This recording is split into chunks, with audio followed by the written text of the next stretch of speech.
मैं doctor Awadhendra Pratap Singh, academic counsellor IGNOU में 2012 से अध्यापन कर रहा हूँ। कालीचरण पीजी कॉलेज लखनऊ में सहायक आचार्य के रूप में कार्यरत हूँ। प्रिय विद्यार्थियों, आज का विषय हिंदी साहित्य का इतिहास के अंतर्गत भक्ति काव्य धारा और रीत काव्य तथा आधुनिक साहित्य का प्रादुर्भाव विषय पर हम चर्चा करेंगे। जैसा कि विदित है, अपने पहले व्याख्यान में हमने मुख्य रूप से आदिकाल पर चर्चा की थी। तदुपरांत आदिकाल के बाद आज की परिचर्चा का जो केंद्रीय विषय है वो भक्ति साहित्य है। भक्तिकाल हिंदी साहित्य का स्वर्ण युग है, जैसा कि आप सभी लोग जानते हैं। निश्चित रूप से भक्तिकाल में कुछ ऐसे अवयव, कुछ ऐसे तत्व हैं जो इसे स्वर्ण युग के रूप में स्थापित करते हैं। तो आज की परिचर्चा मुख्य रूप से हम लोग इस पर करेंगे कि भक्ति का आशय क्या है, भक्ति का उद्भव, उसका स्वरूप और उसका विकास किस रूप में होता है, और इसी के साथ ही रीत काव्य की विशेषताएं क्या हैं, रीतकालीन किन कवियों ने किस रूप में अपना योगदान दिया है। इसी के साथ ही आधुनिक साहित्य का प्रादुर्भाव किस रूप में हमारे सामने आता है, इस पर चर्चा करेंगे। सर्वप्रथम आपको हम बता देना चाहते हैं कि आचार्य रामचंद्र शुक्ल के अनुसार हिंदी साहित्य के इस बृहद कालखंड को मुख्य रूप से 4 भागों में विभक्त किया गया है, जिसमें आदिकाल संवत 1050 से 1375 तक के कालखंड को आदिकाल के रूप में जाना जाता है। 1375 से 1700 तक के काल को भक्ति काल के साहित्य के रूप में हम जानते हैं। और इसी तरह से जो रीतकालीन साहित्य है वो 1700 से संवत 1900 तक माना जाता है, और उसके बाद का साहित्य आधुनिक काल के रूप में जाना जाता है।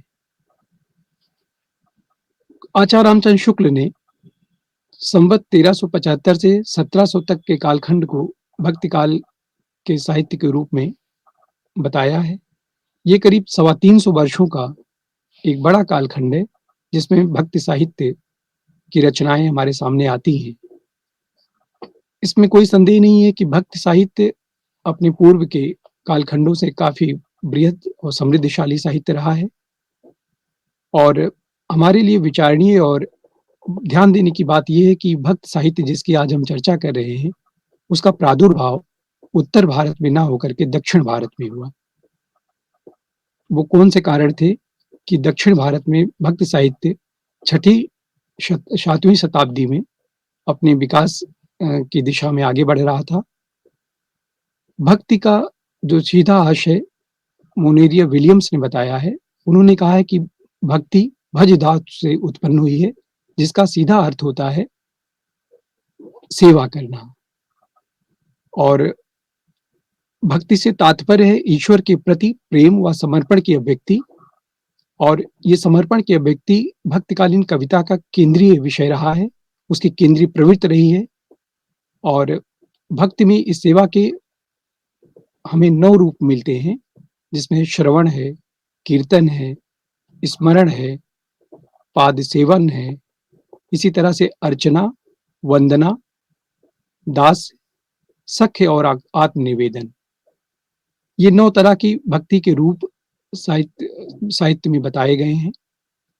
और दक्षिण भारत में हम लोग देखते हैं कि 6ठी शताब्दी में आलवार और नैनार संतों के द्वारा भक्ति साहित्य का लेखन प्रारंभ हो जाता है।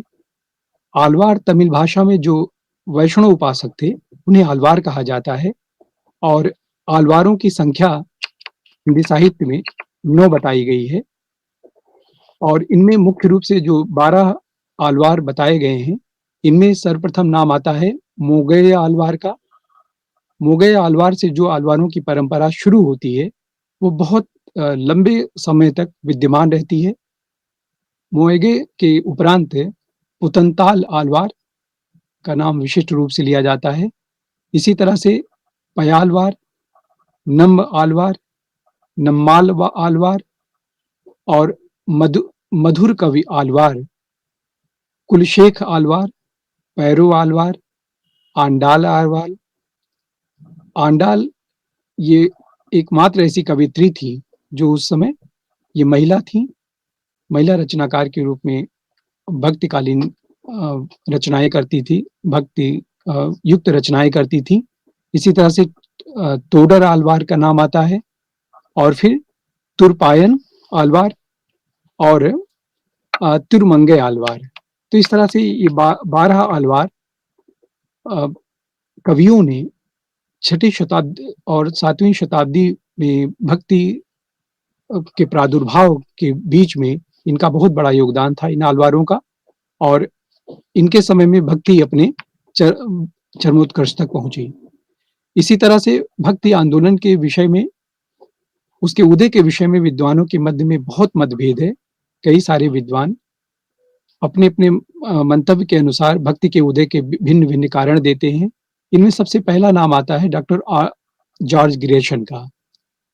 जॉर्ज ग्रेशन भक्ति का प्रादुर्भाव का कारण वो मानते हैं कि ये ईसाइयत की देन है। यदि ईसाइयत यहाँ ना होती तो शायद भक्ति का आंदोलन नहीं होता।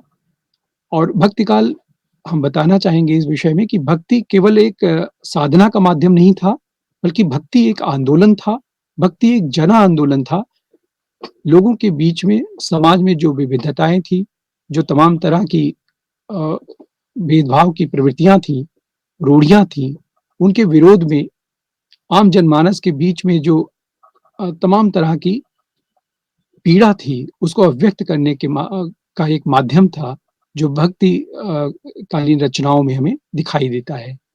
डॉक्टर जॉर्ज ग्रेशन का मंतव्य था कि ईसाइयत से प्रभावित होकर के ईसाइयत की मूल भावनाओं और विचारों से उत्प्रेरित होकर के भक्ति साहित्य का उदय होता है दक्षिण में। इसी तरह से आचार्य रामचंद्र शुक्ल ने भक्ति के उदय का कारण इस्लामी आक्रमण की प्रतिक्रिया माना है।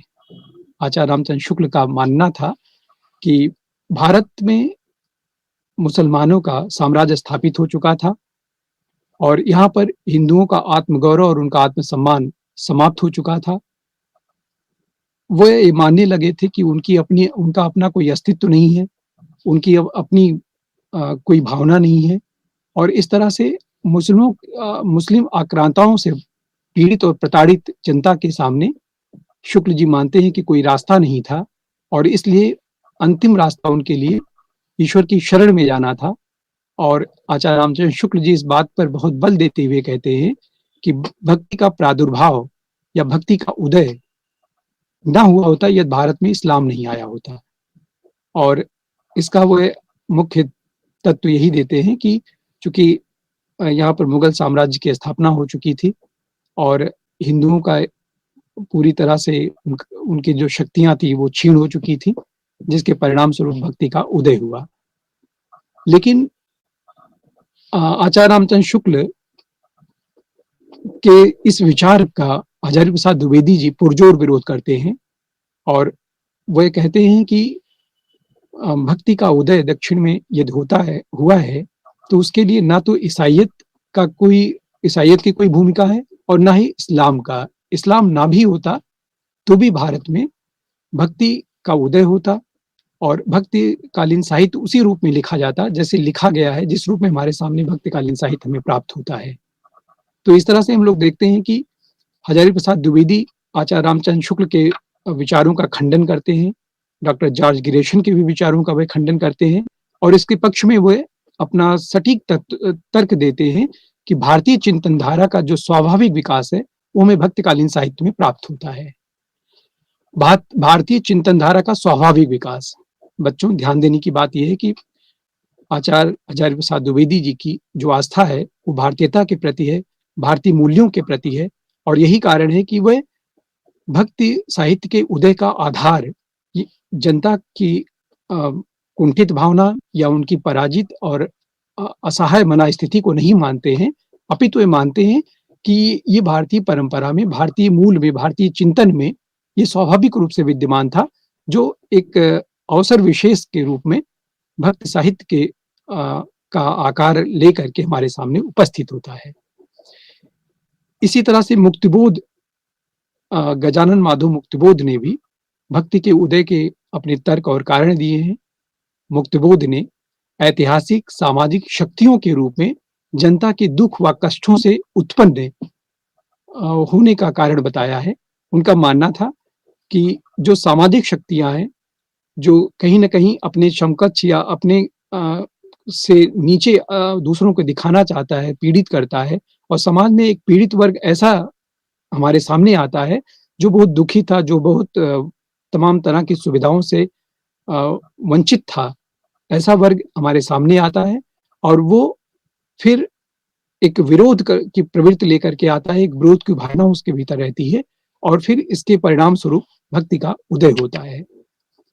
इसी तरह से हिंदी साहित्य के मर्मज्ञ और मूर्धन्य आचार्य रामविलास शर्मा ने भी भक्ति आंदोलन को एक जातीय और जनवादी आंदोलन की संज्ञा दी है। उनका आशय था कि ये जो भक्तिकालीन साहित्य है और भक्तिकालीन साहित्य के रूप में जो भक्ति आंदोलन हमारे सामने आता है, वो एक जातीय और जनवादी आंदोलन ही कहना उसे ज़्यादा ठीक रहेगा। तो इस तरह से आचार्य रामचंद्र शुक्ल या doctor George Gierson, Ramvilas Sharma और मुक्तिबोध या हजारी प्रसाद द्विवेदी, ये इतने विचारकों ने अपने-अपने तरीके से भक्ति के उदय का कारण बताया है। हम अगर ध्यान दें तो डॉक्टर जॉर्ज ग्रियर्सन ईसाइयत की देन के संदर्भ में इस बात को प्रमाणित करने का प्रयास करते हैं और डॉक्टर जॉर्ज ग्रियर्सन कहते हैं कि बिजली की चमक के समान अचानक समस्त पुराने धार्मिक मतों के अंधकार के ऊपर एक नई बात दिखाई दी।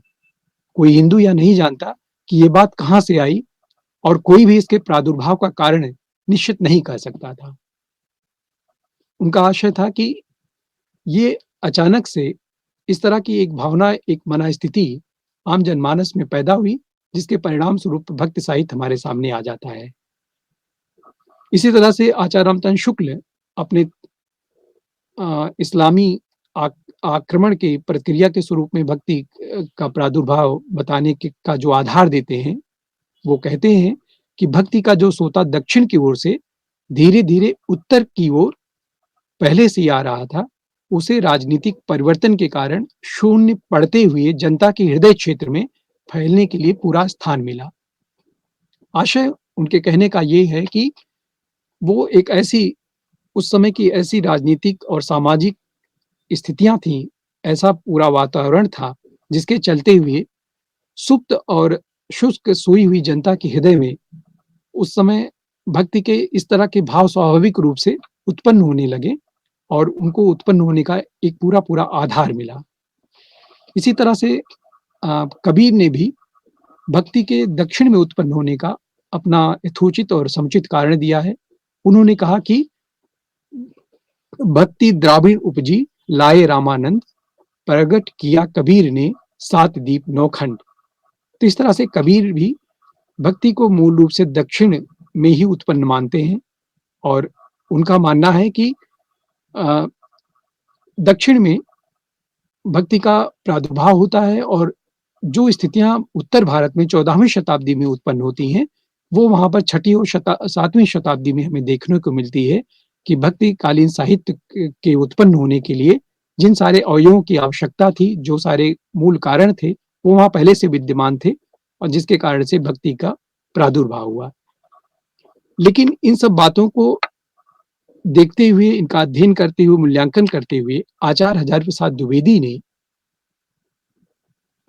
पूर्व के सारे आचार्यों आलोचकों का खंडन करते हुए बहुत जोर दे करके ये बात अपनी ओर से बात कहनी चाहिए। वो कहते हैं कि मैं बहुत जोर दे करके यह कहना चाहता हूं कि अगर इस्लाम भारत में ना भी आया होता तो भक्ति साहित्य का 12 आना वैसा ही होता जैसा आज है।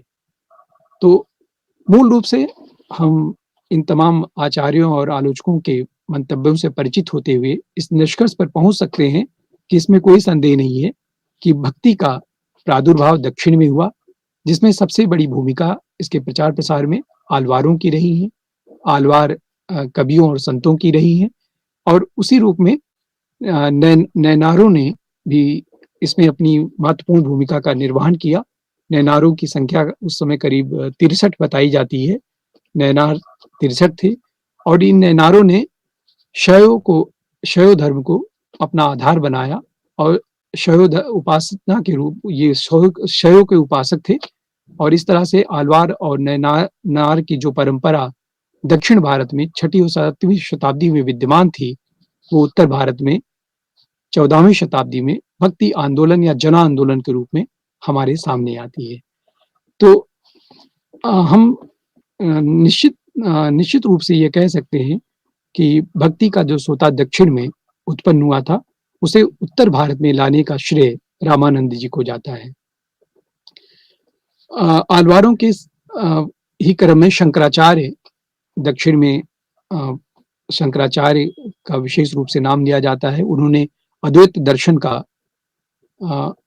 उनका अद्वैत दर्शन था और इस दर्शन में उन्होंने वहाँ पर भक्ति आंदोलन के रूप में वर्ण व्यवस्था का उन्होंने समर्थन किया और वर्ण व्यवस्था का समर्थन करते हुए उन्होंने वहाँ विद्यमान जो जातीय और तमाम तरह की सामाजिक रूढ़ियाँ थी, उनका विरोध किया।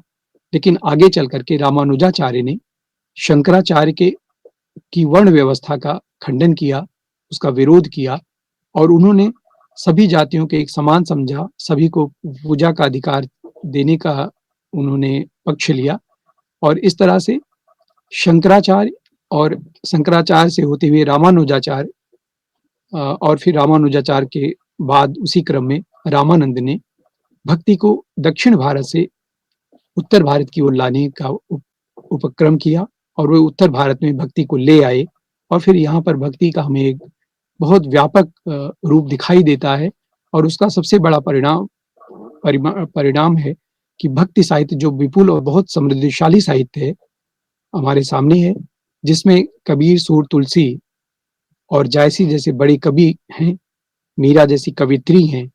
तो इस तरह से भक्ति केवल साधना का मार्ग नहीं था, केवल उपासना का माध्यम नहीं था, बल्कि आम जनमानस में विद्यमान तमाम तरह की जो असुविधाएं थी, जो उनके साथ विद्यमान अन्याय थे, उनके विरोध में खड़ा हुआ एक वैचारिक और स्वतः उत्पन्न एक जन आंदोलन था, जो भक्ति काल के साहित्य के रूप में हमारे सामने आता है। इस तरह से मुख्य रूप से भक्तिकालीन संपूर्ण साहित्य जो करीब 350 वर्षों का साहित्य है, इसमें मुख्यतः 2 तरह की विचारधाराएं बहुत प्रबल रूप में हमारे सामने आती हैं। एक तो निर्गुण काव्य धारा और दूसरा सगुण काव्य धारा। निर्गुण काव्य धारा भी दो विचारधाराओं में विभक्त होती है। निर्गुण के अंतर्गत संत काव्य धारा और दूसरा सूफी काव्य धारा। संत काव्य धारा को ज्ञानाश्रयी काव्य धारा भी कहते हैं और इसी तरह से सूफी काव्य धारा को प्रेमाश्रयी काव्य धारा भी कहा जाता है। दूसरी ओर सगुण काव्य धारा भक्ति काल के अंतर्गत दूसरी सबसे प्रमुख विचारधारा है। सगुण के अंतर्गत भी 2 तरह का वेद दृष्टिगत होता है। एक कृष्ण काव्य धारा है और दूसरा राम काव्य धारा है। तो इस तरह से ज्ञानाश्रयी काव्य धारा के जो प्रवर्तक कवि हैं या जो सबसे प्रतिनिधि कवि हैं वो कबीरदास हैं और सूफी काव्य धारा के प्रतिनिधि कवि के रूप में जायसी का नाम लिया जाता है और इसी तरह से कृष्ण काव्य धारा के प्रमुख कवि सूरदास हैं और राम काव्य धारा के प्रमुख कवि तुलसीदास हैं। ज्ञानाश्रयी शाखा के नामों को लेकर के या निर्गुण काव्य धारा के नामों को लेकर के विद्वानों के बीच कई मतभेद हैं, जिनमें आचार्य रामचंद्र शुक्ल ने ज्ञानाश्रयी शाखा की संज्ञा दी है उन्होंने, लेकिन वहीं पर आचार्य हजारी प्रसाद द्विवेदी ने इसे निर्गुण भक्ति कहना ज्यादा उचित समझा है। इसी तरह से डॉक्टर राम कुमार वर्मा, डॉक्टर परशुराम चतुर्वेदी और डॉक्टर गणपत चंद्र गुप्त ने भक्तिकालीन के निर्गुण काव्य धारा को संत काव्य कहना ज्यादा उपयुक्त माना है। तो इस तरह से निर्गुण काव्य के अंतर्गत विभिन्न विद्वानों के उसके नामकरण को लेकर के भी अपने अपने मत हैं। इसी तरह से आचार्य रामचंद्र शुक्ल और हजारी प्रसाद द्विवेदी, रामस्वरूप चतुर्वेदी जी ने इस कालखंड में ज्ञानाश्रयी शाखा के यानी कि संत काव्य का जो प्रमुख या प्रथम कवि या प्रवर्तक कवि माना है, वो कबीर को माना है। लेकिन वहीं पर गणपत चंद्र गुप्त ने और राम कुमार वर्मा नामदेव को ज्ञानाश्रयी शाखा का या संत काव्य का प्रमुख कवि मानते हैं।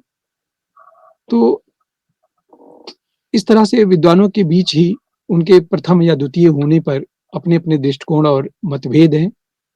और प्रमुख प्रमुख संत कवियों में यदि हम बात करें तो कबीरदास, जिनके गुरु रामानंद जी थे, रैदास दूसरे प्रमुख कवि हैं संत कवियों में, इनके भी गुरु रामानंद जी थे। इसी तरह से जंबनाथ संत कवि हैं, इनके गुरु बाबा गोरखनाथ हुए। और दूसरे हरिदास निरंजनी, गुरु नानक, सींगा भी विशेष संत कवियों में इनका भी नाम लिया जाता है। इनके जो गुरु थे मन रंगीर थे और लालदास, फिर इसके बाद दादू दयाल वृद्ध भगवान के शिष्य थे और पुरुषोत्तम दास के शिष्य मलूक दास संत कवियों में अपना विशिष्ट स्थान रखते हैं। और इन ज्ञानाश्रयी कवियों में या संत कवियों में जो सबसे प्रबुद्ध और पढ़ा लिखा शास्त्रीय ज्ञान से युक्त कवि था, रचनाकार, वो सुंदरदास जी थे। और सुंदरदास के गुरु दादू दयाल थे।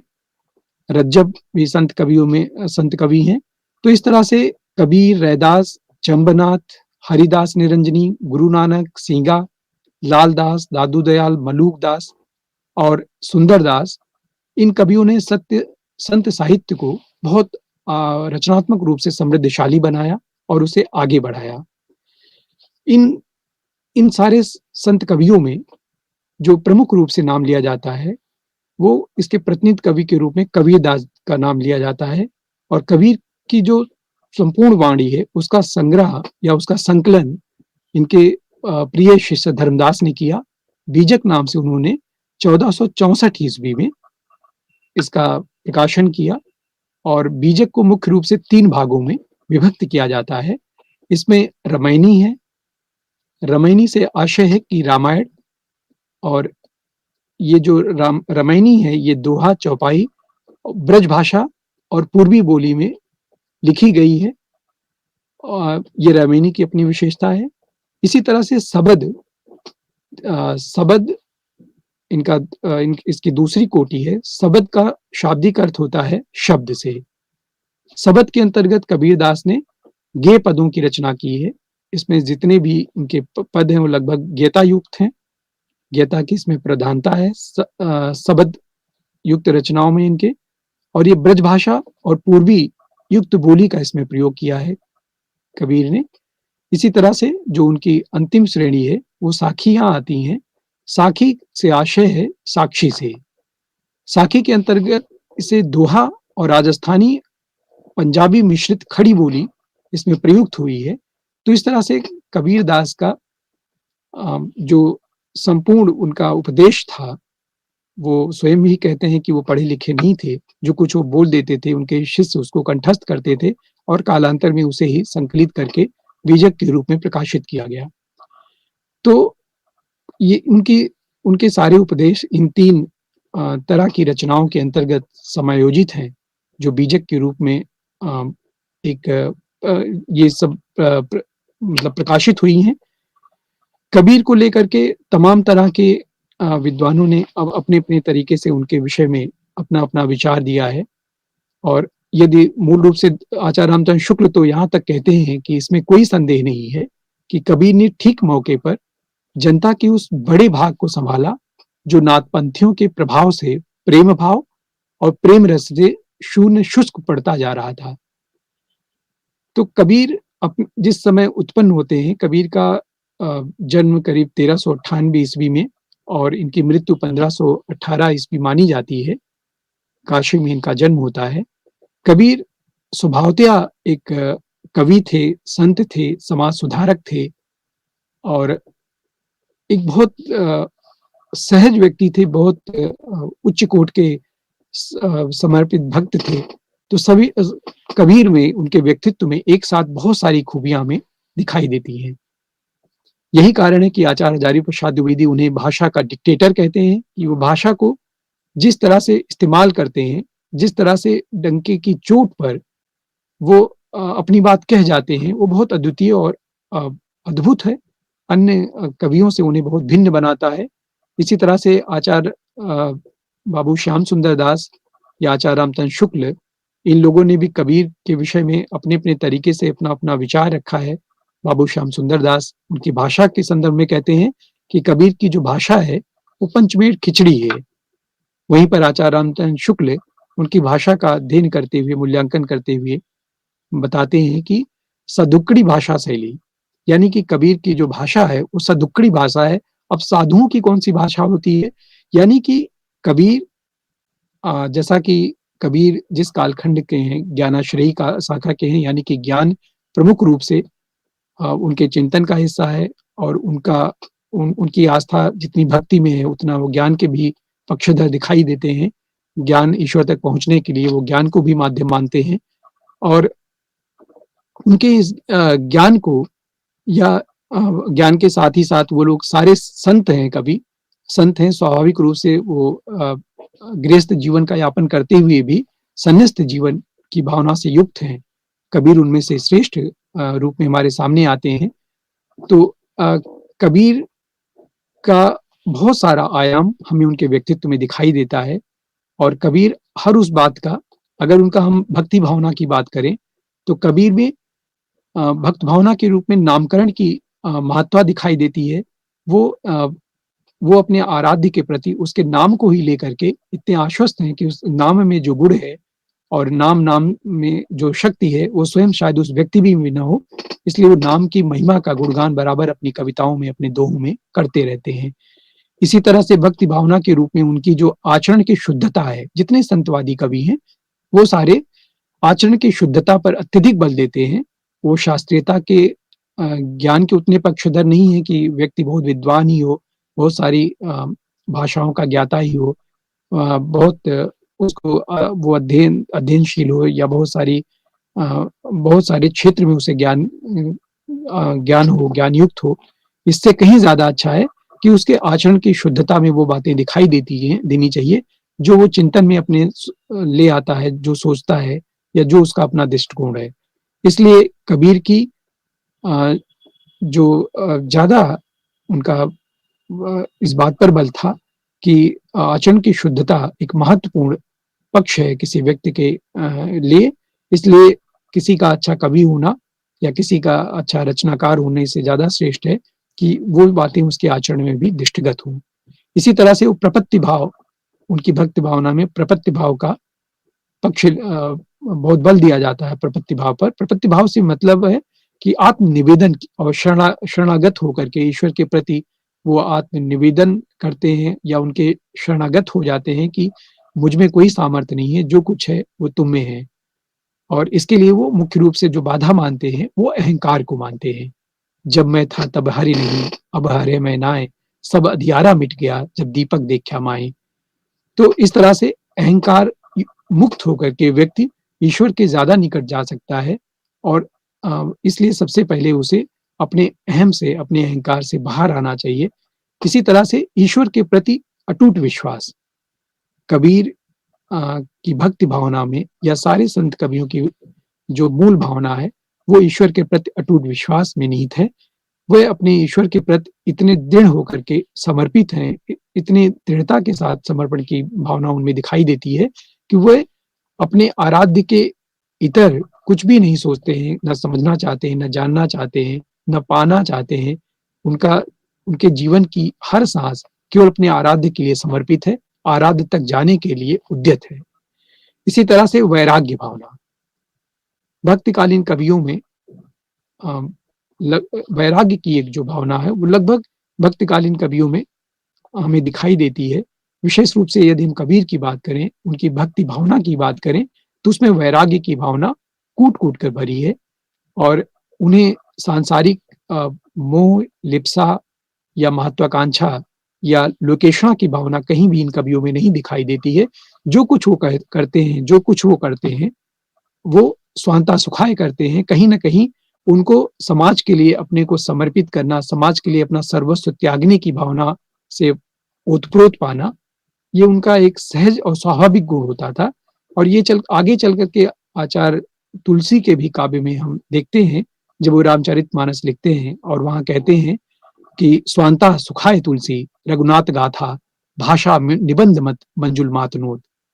यानी कि स्वांतः सुखाय तुलसी रघुनाथ गाथा, या उसके ऊपर नाना पुराण निगमा गम सम्मदम यदि नारायणे निगदितम कुछ दिन तो अब। स्वांतः सुखाय तुलसी रघुनाथ गाथा भाषा निबंध मत मंजुल मातनोद। यानी कि जहाँ जो भी कुछ तुलसीदास जी रच रहे होते हैं, लिख रहे होते हैं, उसमें वो कहीं भी इस बात का अहम या इस बात का अहंकार अपने में पाते हुए नहीं दिखते हैं कि वो कुछ विशिष्ट कर रहे हैं। वो कहते हैं कि जो कुछ भी मैं रच रहा हूँ, वो बहुत स्वयं के सुख के लिए रच रहा हूँ। ये ऐसा करके मुझे आनंद की अनुभूति होती है, अपने होने के को सार्थक बना पाता हूँ, इसलिए मैं ये सब कुछ रच रहा हूँ और इसलिए ये कोई अतिरिक्त या विशिष्ट कार्य नहीं है। इसका अहंकार भी भक्तकालीन कवियों में नहीं आने पाता है। ये भी एक उनकी एक अपनी मौलिकता और महत्व है। इसी तरह से वैराग्य की भावना युक्त संत कवियों में हमें प्रबल रूप से दिखाई देती है। कबीर इस इसके सबसे बड़े प्रमाण हैं। इसी तरह से माधुर माधुर भक्ति का भाव या माधुर भाव की भक्ति इनकी रचनाओं में हमें हर जगह दिखाई देती है। संत कवियों में विशिष्ट रूप से अगर कबीर की बात करें तो उसमें दास्य भावना की भक्ति है इनकी।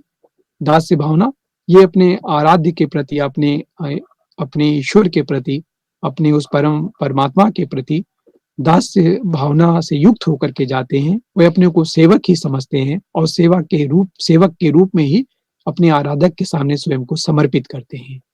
तो ये दास्य की भावना भक्तकालीन कवियों की अपनी प्रमुख विशेषता रही है। और नौधा भक्ति तो इनकी भक्ति का केंद्र है, जिसमें आत्मनिवेदन है, जिसमें ईश्वर के प्रति समर्पण है, जिसमें ईश्वर से इतर अपने अस्तित्व की कहीं कोई कल्पना नहीं है।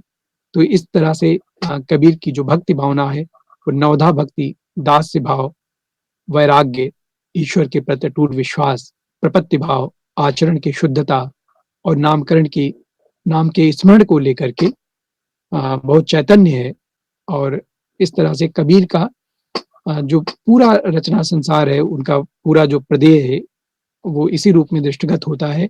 और यही कारण है कि कहीं न कहीं ये सारे तत्व मिल करके भक्ति काल को एक अद्वितीय साहित्य के रूप में, समृद्धशाली साहित्य के रूप में हमारे सामने प्रस्तुत करते हैं। कबीर का जो समाज दर्शन था, वो भी अपने पूर्व के रचनाकारों से बहुत भिन्न था। यानी कि भक्ति काल की जो पूर्व पीठिका के रूप में हम जो बात नाथ साहित्य में या सिद्धों में देखते हैं, कबीर कहीं न कहीं सिद्ध साहित्य से, सिद्ध की उस विचारधारा से प्रभावित होते हैं और उनके काव्य में वो बात दिखाई भी देती है। जहाँ तक उनके समाज दर्शन की बात है, तो समाज को लेकर के कबीर बहुत चैतन्य है। वो केवल रचना तक ही अपने को सीमित नहीं रखते हैं, अपितु रचनाकार समाज के साथ अपने सरोकारों को भी सुनिश्चित करता है, उनके साथ अपने को जोड़ कर देखता है और समाज को लेकर के वह उतने ही चैतन्य और समर्पित हैं, जितने वह अपने आराध्य को लेकर के हैं, अपने ईश्वर को लेकर के हैं। और भक्ति की भावना में वो इतना रचे बसे हैं, उसके इतर भी वो समाज के उत्थान को, समाज की तमाम विकृतियों को नष्ट करने का और उन पर कुठाराघात करने का, उन पर बराबर आक्रामक होकर के निस्वार्थ भाव से टिप्पणी करने का और सुधारने का जो प्रयास कबीर में दिखाई देता है, वो शायद ही किसी अन्य रचनाकार में दृष्टिगत होता हो। तो समाज के बारे में, वह समाज की जो विषमता है, जात-पात को लेकर के जो ऊंच-नीच की भावना विद्यमान है, उसका बहुत लगातार अपने दोहों में अपनी रचना धर्मिता के माध्यम से उसका विरोध करते हैं। राम रहीम की एकता पर बल देते हैं। वो जात-पात से ऊपर उठ करके समाज को ये सीख देना चाहते हैं, समाज को ये बताना चाहते हैं कि राम रहीम में कोई अंतर नहीं है, ईश्वर सबके लिए एक ही है। ये बात अलग है, कोई भी किसी धर्म में आस्था रखने वाला हो सकता है, लेकिन ये निर्गुण काव्य के कवियों की विशेषता ये रही है कि वह अ, अवतारवाद नहीं मानते हैं, ईश्वर की लीलाओं पर भी विश्वास नहीं करते हैं, किंतु वो इस बात से कतई इनकार नहीं करते हैं कि परमात्मा हर जगह विद्यमान है, प्रत्येक वस्तु में विद्यमान है, वो चाहे जैसा भी धर्म हो, दर्शन हो या किसी की जो भी पद्धति हो, तो इन सब के साथ रहते हुए भी हमें एकरूपता पर, हमें राम रहीम की उस संकल्पना पर ध्यान देना होगा और सबको एक ही मान करके चलना होगा। इसी तरह से उन्होंने जात-पात का खंडन किया। कबीर समाज में जो भी वर्ण व्यवस्था थी, ब्राह्मण, क्षत्रिय, शूद्र, वैश्य की जो संकल्पना थी, उसका वो विरोध करते थे। उनकी दृष्टि में हर व्यक्ति समान है और हर एक प्रत्येक व्यक्ति को ईश्वर की आराधना करने का, ईश्वर की शरण में जाने का अधिकार है और समाज के हर वर्ग का उत्थान होना चाहिए, उसका विकास होना चाहिए, उसको समान अवसर मिलना चाहिए। कबीर ने ये बात 500-600 वर्ष पहले ही इतनी प्रबलता के साथ रखी थी, जो बातें आज भी उतनी ही प्रासंगिक हैं। आज भी हम कहीं न कहीं उन्हीं बातों के इर्द-गिर्द ही अपना प्रयास करते हुए दिखाई देते हैं। तो इसी तरह से उन्होंने मूर्त पूजा का विरोध किया। कबीर मूर्ति पूजक नहीं थे, मूर्त पूजा का वो प्रबल विरोध उनकी कविताओं में दिखाई देता है। लेकिन इसके बाद भी अ, वह इस बात को लेकर के इतना इसका विरोध करते हुए भी वे ईश्वर के कहीं न कहीं उस आकार का दर्शन भी करते हैं, उसमें भी उनकी कहीं न कहीं आस्था और विश्वास दिखाई देता है। जीव हिंसा का विरोध, महात्मा बुद्ध ने जिस तरह से महात्मा बुद्ध की अवधारणा में या बौद्ध साहित्य में हमें हिंसा को लेकर के जितनी चैतन्यता दिखाई देती है, कबीर के काव्य में भी हिंसा ना करने का, हिंसा न करने की का उन्होंने प्रेरणा दी है कि हिंसा किसी भी रूप में वो स्वीकार्य नहीं है और जीव की हिंसा का विरोध वो लगातार अपनी रचनाओं के माध्यम से प्रस्तुत करते हैं और हिंदू मुस्लिम में विद्यमान जो पाखंड था तात्कालिक समाज में, उसका भी वो बहुत विरोध करते हैं। उनकी दृष्टि में अ अ, हिंदू मुस्लिम दोनों संस्कृतियों में, दोनों विचारधाराओं में जो संकीर्णताएँ हैं, जो तमाम तरह की सांस्कृतिक और रूढ़वादी परंपराएँ हैं, उसका वो विरोध करते हैं।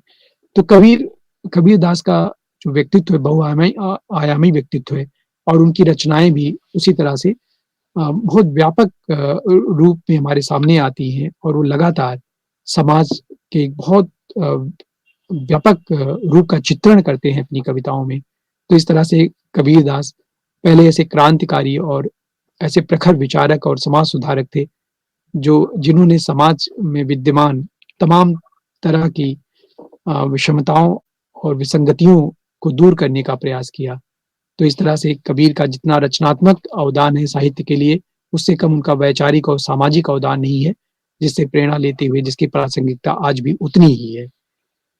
निश्चित रूप से ज्ञानाश्रयी शाखा के अंतर्गत जब कबीर इतने प्रखर और तेजस्वी कवि के रूप में हमारे सामने आते हैं, तो उनके जो उस परंपरा में जो अन्य रचनाकार हैं, जिसमें हम लोग गुरु नानक की बात करते हैं, दादू दयाल की बात करते हैं, सुंदर दास, रज्जब इत्यादि संत कवियों की बात करते हैं, तो उनकी भी रचनाओं में संत साहित्य की वही समृद्धशाली विचारधारा और चिंतन हमें दृष्टिगत होता है।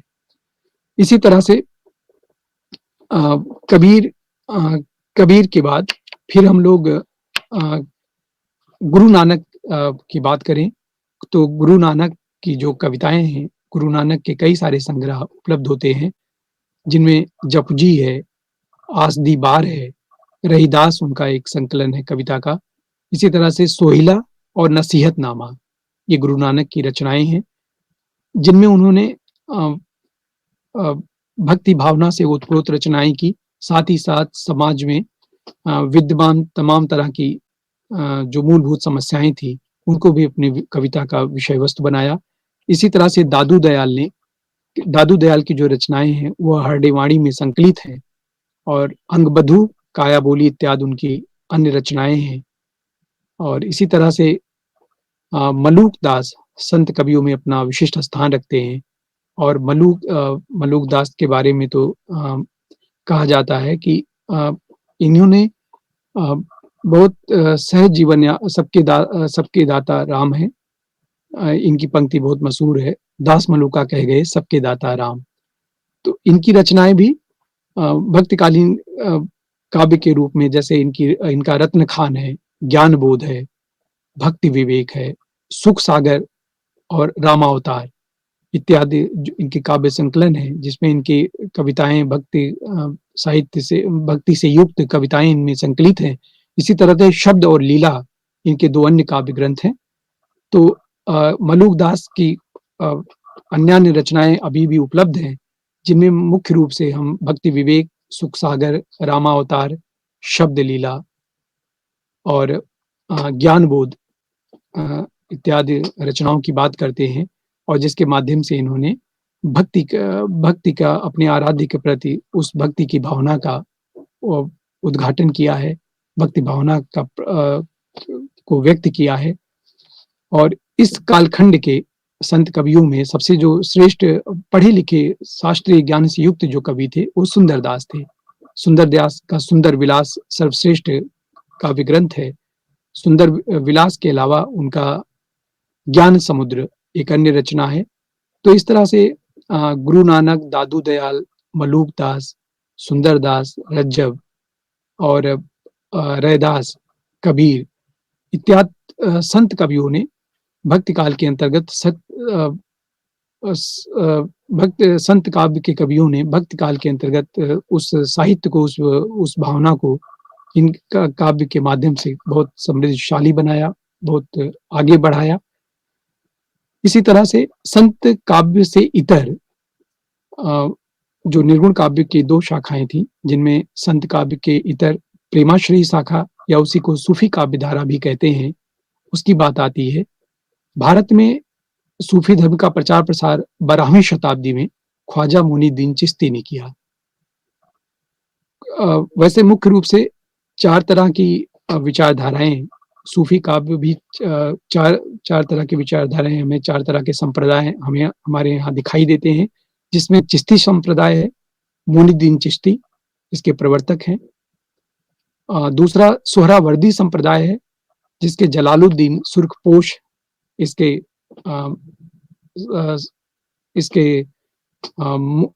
मुख्य प्रवर्तक हैं। फिर इसी तरह से कादरी के बंदगी मोहम्मद गौस मुख्य रूप से इसके पक्षधर हैं, और नक्शबंदी इसके जो प्रवर्तक है मोहम्मद बैरंग माने जाते हैं। तो इस तरह से भारत में सूफी परंपरा का प्रचार प्रसार 12वीं शताब्दी में जो मोइनुद्दीन चिश्ती से प्रारंभ हुआ था, उसके 4 रूप, 4 प्रकार हम यहाँ पर दिखाई देते हैं। और आगे चल करके इन्हीं परंपराओं से प्रेरित और आंदोलित होकर के सूफी साहित्य भी हमें दिखाई देता है, सूफी काव्य या प्रेमाश्रयी काव्य। प्रेमाश्रयी काव्य के अंतर्गत कवियों और प्रथम रचना को लेकर के विद्वानों के बीच में कई तरह के मतांतर भी दृष्टिगत होते हैं, दिखाई देते हैं, जिनमें गणपत चंद्रगुप्त का नाम आता है। गणपत चंद्रगुप्त ने हंसावली नामक जो सूफी काव्य ग्रंथ है, उसको इन्होंने प्रथम रचना मानी है सूफियों की। और हंसावली के जो रचनाकार थे वह असाइद थे। असाइद ने हंसावली की रचना की थी, और प्रसिद्ध आलोचक गणपत चंद्रगुप्त का मानना है कि हंसावली ही वो पहली रचना है जिसे प्रथम सूफी रचना मान लेनी चाहिए। लेकिन दूसरे विद्वानों का मानने वालों में डॉक्टर रामकुमार वर्मा जी का नाम आता है। उन्होंने 1379 ईस्वी में लिखा गया चंदायन महाकाव्य को सूफी का पहला ग्रंथ माना है। इसके रचनाकार मुल्ला दाऊद हैं चंदायन के। तो उनका मानना है कि चंदायन सूफी काव्य परंपरा की पहली रचना है या प्रथम महाकाव्य है। इसी तरह से हजारी प्रसाद द्विवेदी ने सत्यवती कथा को प्रथम प्रेमाश्रयी या सूफी काव्य ग्रंथ माना है। सत्यवती कथा के रचनाकार ईश्वरदास जी हैं, और स्वयं हिंदी के मूर्धन्य और प्रसिद्ध आलोचक आचार्य रामचंद्र शुक्ल ने मृगावती, जिसकी रचना 1503 ईस्वी में हुई थी, कुतुबन द्वारा रचित थी मृगावती, और मृगावती को ही उन्होंने प्रथम सूफी काव्य या प्रथम सूफी काव्य ग्रंथ माना। तो इस तरह से आलोचकों के मध्य प्रथम सूफी कवि और प्रथम रचना को लेकर के अपने-अपने तरह का दृष्टिकोण है। लेकिन सर्वसम्मत से डॉक्टर राम कुमार वर्मा का जो चंदायन महाकाव्य है, अवधी भाषा में लिखा गया है। 1379 ईस्वी में में जिसकी रचना हुई थी, उसे प्रथम सूफी काव्य ग्रंथ माना गया है। तो इस तरह से सूफियों में जो प्रमुख 4 सूफी कवि हैं, जो एकेश्वरवादी आस्था के कवि हैं, एक ईश्वर में जिनकी आस्था है। और विशेष बात इन सूफी कवियों की ये है कि जितने भी सूफी कवि हैं, ये अधिकतर मुस्लिम होते हुए भी इनकी जो रचनाओं की जो विषय वस्तु है, वो हिंदी देवी-देवियों पर केंद्रित है। हिंदू की जो कथा है, जो कथा वस्तु है, समाज में विद्यमान जो कथानक हैं, उसको ज़्यादातर सूफी कवियों ने अपनी कविता का विषय बनाया। और प्रमुखता से इनकी जो भाषा रही है, वो अवधी है। सभी कवियों ने अवधी भाषा में ज़्यादातर महाकाव्य ग्रंथों की रचना की। तो विशेष बात ये है कि ये स्त्री रूप में स्वयं को अपने आराध्य के सामने स्त्रीवत जाते हैं, स्त्री रूप में ये उनमें आस्था रखते हैं, उनकी सेवा करते हैं। तो इस तरह से मुल्ला दाऊद, सूफी ग्रंथों में मुल्ला दाऊद, जिनका महाकाव्य चंदायन है, और कुतुबन, जिनका महाकाव्य कुतुबन के अलावा मंझन है, और मंझन फिर उसके बाद जायसी। ये 3 महत्वपूर्ण कवि हैं, और इन तीनों ने ये 4 प्रमुख कवि हैं जो उस समय की सूफी काव्य धारा के रूप में हमारे सामने आती हैं इनकी रचनाएं। इसी तरह से मलिक मोहम्मद जायसी एक तरह से ये सूफी काव्य धारा के प्रतिनिधि कवि हैं, जिनका पद्मावत महाकाव्य प्रसिद्ध उनकी रचना है, उनकी प्रतिनिधि रचना है। मलिक मोहम्मद जायसी अमेठी के पास जायस नामक स्थान पर पैदा हुए थे, इसलिए इनका नाम जायसी पड़ा। और इनकी महत्वपूर्ण रचनाओं में अखरावट है, आखिरी कलाम है, चित्रलेखा है, कहरनामा है, मसलनामा है, कन्हावत है, ये इत्यादि इनकी रचनाएं हैं। लेकिन आचार्य रामचंद्र शुक्ल ने इनकी इनकी जो 3 रचनाएं हैं, पद्मावत, अखरावट और आखिरी कलाम, इनको ही उपलब्ध माना है, इनके विषय में ही इनको महत्वपूर्ण रचना के रूप में माना है। ये जो सूफी कवि हैं, इनका जो मुख्य सिद्धांत है, वो ये इश्क मजाजी के माध्यम से इश्क हकीकी तक पहुंचना चाहते हैं। इश्क मजाजी से आशय है लौकिक प्रेम, लौकिक प्रेम के माध्यम से ये इश्क हकीकी यानी कि अलौकिक प्रेम तक की यात्रा पूरी करते हैं।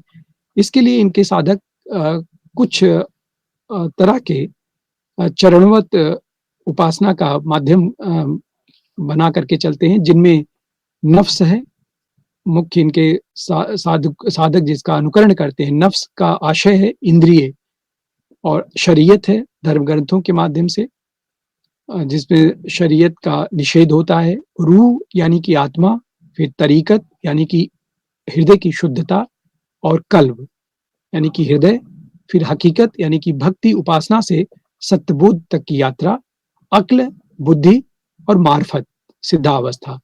यानी कि जो साधक है वो इन चरणों से हो करके ही वो परम परमात्मा परमेश्वर तक अपने को पहुंचा पाता है, उसमें अपने को विलीन कर पाता है। तो इसी तरह से संत और सूफी कवियों में मुख्य रूप से हमें जो भाव दिखाई देता है वो ये है कि इनमें कहीं ना कहीं अपने परमात्मा के प्रति, अपने ईश्वर के प्रति एक अटूट आस्था दिखाई देती है।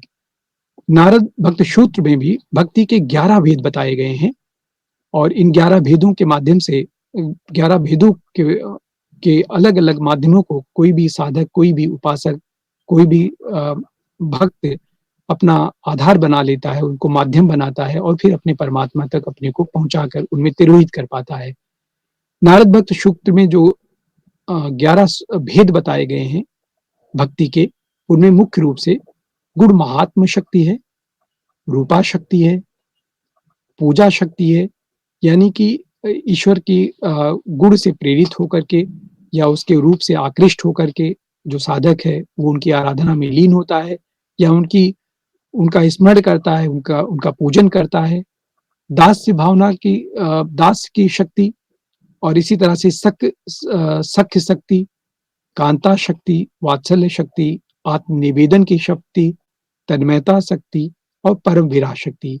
तो इस तरह से 11 भक्ति के भेद बताए गए हैं नारद भक्ति सूत्र में। और भक्ति का वैसे जो सर्वप्रथम उल्लेख मिलता है वह श्वेतर उपनिषद में मिलता है। यानी कि उपनिषदों में सर्वप्रथम श्वेतर उपनिषद में भक्ति का जो उल्लेख किया गया था, वो आगे चल करके हमें नारद भक्ति सूत्र में भी उसके विषय में उनके भक्ति को लेकर के उसके विभिन्न भेदों के विषय में उल्लेख मिलता है, जिनमें परम विराग शक्ति केरामी भक्ति के भेद के रूप में बताया गया है। तो इस तरह से भक्ति का एक व्यापक और बृहद स्वरूप है और जिसके माध्यम से एक साधक, एक भक्ति अपने आप को अपनी अभिव्यक्ति देता है। इसी तरह से हम लोग देखते हैं कि विभिन्न जो दार्शनिक मत थे उस समय के, उनका भी बहुत बड़ा योगदान था भक्ति को आगे बढ़ाने में, भक्ति के माध्यम से समाज को दिशा देने में, जिनमें श्री संप्रदाय के प्रवर्तक रामानुजाचार्य जी का नाम आता है। श्री संप्रदाय के प्रवर्तक रामानुजाचार्य हैं। इन्होंने विशिष्टाद्वैतवाद की स्थापना की कि जो ईश्वर है वो विशिष्ट है, विशेष है। और इसी तरह से ब्रह्म जो संप्रदाय है उसके प्रवर्तक मध्वाचार्य हैं और मध्वाचार्य का जो दर्शन है वो द्वैतवाद है। इसी तरह से रुद्र संप्रदाय है। रुद्र संप्रदाय के प्रवर्तक विष्णु स्वामी हैं। इनका शुद्धाद्वैतवाद बहुत प्रमुख है और शुद्धाद्वैतवाद के विषय में कहा जाता है कि कुछ लोग वल्लभाचार्य को भी शुद्धाद्वैतवाद का प्रवर्तक मानते हैं। मुख्य रूप से विष्णु स्वामी और वल्लभाचार्य दोनों शुद्धाद्वैतवाद से प्रेरित थे। शुद्धाद्वैतवाद दर्शन उनके उपदेश का, उनके चिंतन का माध्यम था। इसी तरह से सनकादि संप्रदाय है जिसके प्रवर्तक निम्बार्काचार्य को माना जाता है और निम्बार्काचार्य का जो दर्शन है वो द्वैताद्वैत है। तो इस तरह से द्वैताद्वैत दर्शन इनका माना गया है। द्वैताद्वैत दर्शन में इनकी आस्था थी। तो इन कवियों, इन दार्शनिक चिंतकों का भी भक्तिकालीन साहित्य को आगे ले जाने में, भक्तिकालीन साहित्य को आगे बढ़ाने में, समृद्धशाली बनाने में बहुत बड़ा योगदान है। तो इसी तरह से इस परंपरा में हम लोग कबीर के गुरु के रूप में रामानंद का स्मरण करते हैं और उन्होंने समाज के हर उस निम्न व्यक्ति को भी अपना शिष्य बनाया, चाहे वो जिस जाति, धर्म और संप्रदाय का रहा हो। इन्होंने 12 इनके प्रमुख शिष्य रहे हैं, जिनमें स्वयं कबीर हैं और इनके प्रमुख शिष्यों में अनंतानंद का नाम आता है, सुखानंद का नाम आता है, सुरसुरानंद भी बहुत महत्वपूर्ण स्थान रखते हैं आगे चल करके। ये ज्यादातर इनके शिष्य ये सब निचली जातियों से आते हैं। इसी तरह से नरहयानंद भी रामानंद के शिष्य थे, भावानंद, पीपानंद, शेर और धना और स्वयं कबीर। तो इन कवियों के माध्यम से इन समाज के बहुत सबसे वंचित व्यक्तियों को रामानंद ने अपनी शिष्य परंपरा में शामिल किया और जिसका सबसे बड़ा प्रमाण या सबसे ज्वलंत रूप हमें कबीर के रचना संसार में दिखाई देता है कि वो समाज के कितने प्रबल और जागृत रचनाकार हैं, या उसके समाज की तमाम विकृतियों को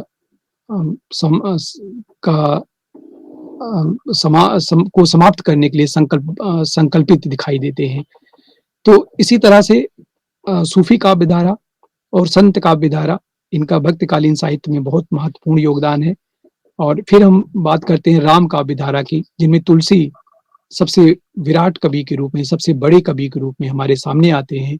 तुलसी का जो साहित्य है वो अद्भुत साहित्य है और कहा जाता है कि महात्मा बुद्ध के बाद यदि सबसे अधिक समन्वयवादी, सारे समाज को एक साथ लेकर चलने वाली या कल्याणकारी भावना से उत्प्रोत कोई कवि है तो वो तुलसीदास है। हजारी प्रसाद द्विवेदी उन्हें विराट समन्वयवादी कवि की उपाधि देते हैं।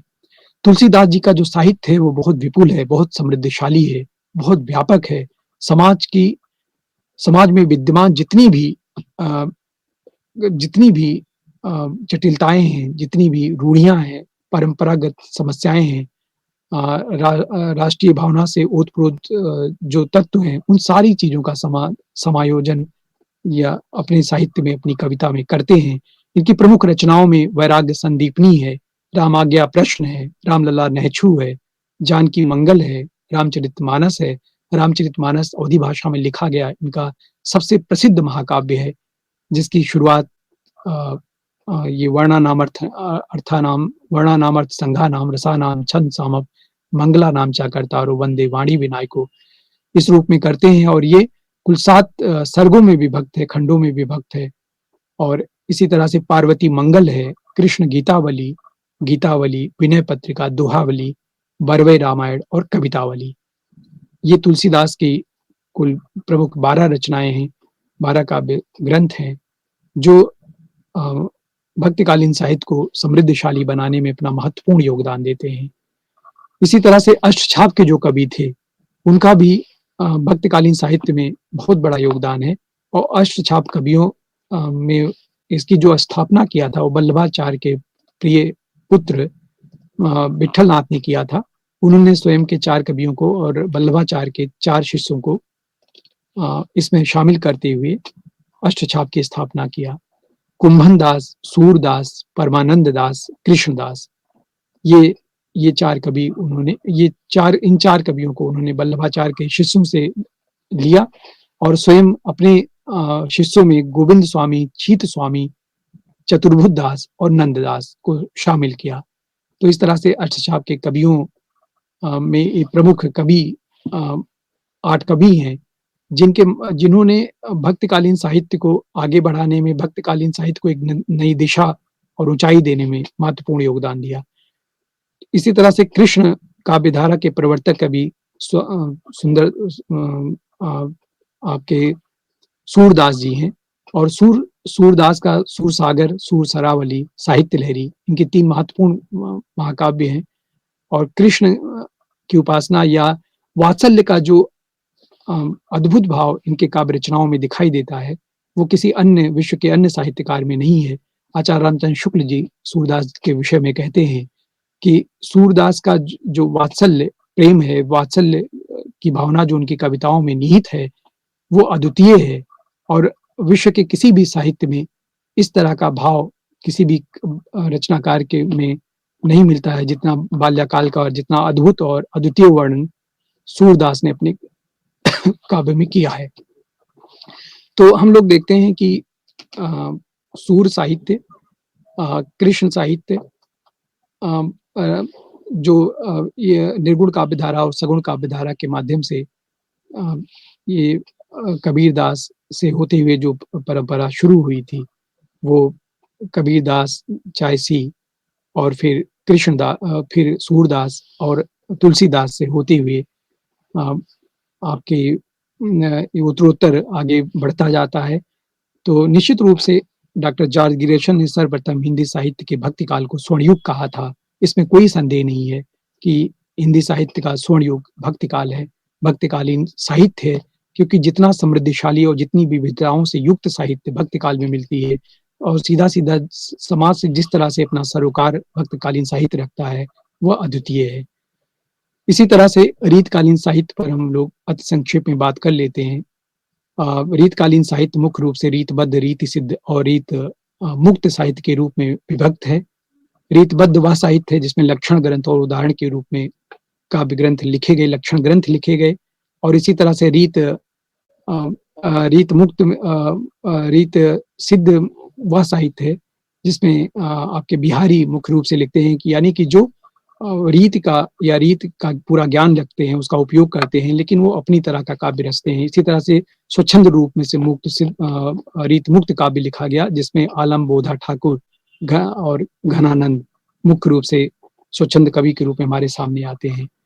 तो इस तरह हम लोग देखते हैं कि 1375 से 1700 तक जो भक्तिकालीन साहित्य था, या 1700 से 1900 तक 200 वर्षों तक का संवत 1900 तक जो रीतकालीन साहित्य था, वो अत्यंत व्यापक और कई सारी विविधताओं से युक्त था और ये उत्तरोत्तर विकास करता रहा। तो इसी के साथ हम अपनी वाणी को विराम देते हैं और आप सबका बहुत-बहुत धन्यवाद। नमस्कार।